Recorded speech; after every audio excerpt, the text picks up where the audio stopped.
Joseph Haynes Davis is a lawyer and journalist. He joins us live from Orlando in Florida.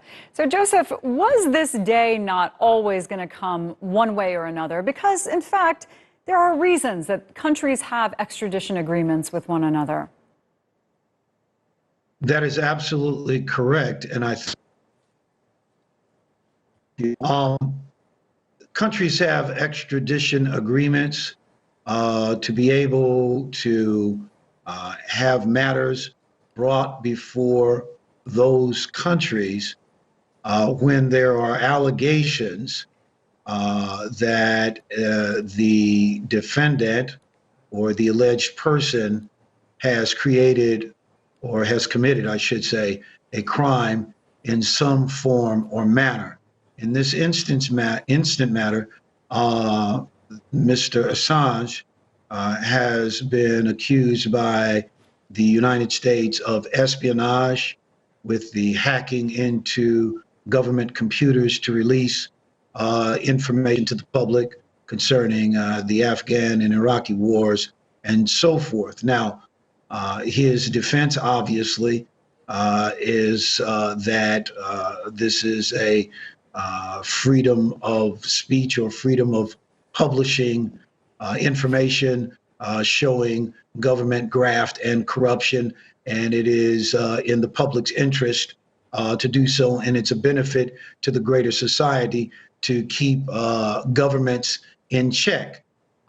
Now, whether or not that will be sufficient to exonerate him, we will see. Yeah, well, I do find it interesting when you hear his defense calling on the principles of human rights, mental health. You saw his fiance there in a very tearful statement, as expected, of course, talking about his safety. But when he released all of these documents unredacted, the fact is he put many lives at risk. People in various trouble spots in the world that were working for the U.S. government that could have lost their lives because of this risk. At the time, he didn't seem to care about their safety. Well, and that is definitely a fundamental argument for, again, not only his extradition, but his prosecution here in the United States. The release of that information could have caused deaths, may have caused deaths, and it was in the middle of two, wars in those countries that other nations were also involved in.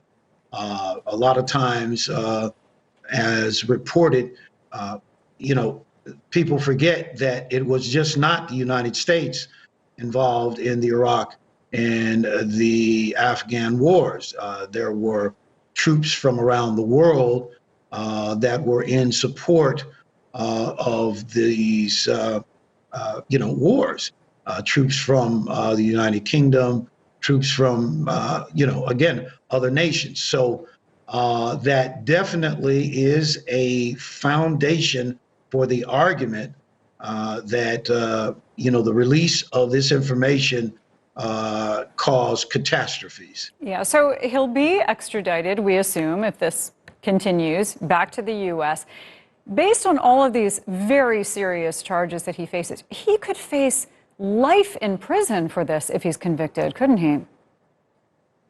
That is correct. According to what has been reported, we don't know if there would be a quote unquote plea agreement that would give him a less severe sentencing if he were convicted, or a less severe sentencing if he pled to something that was negotiated by his legal counsel.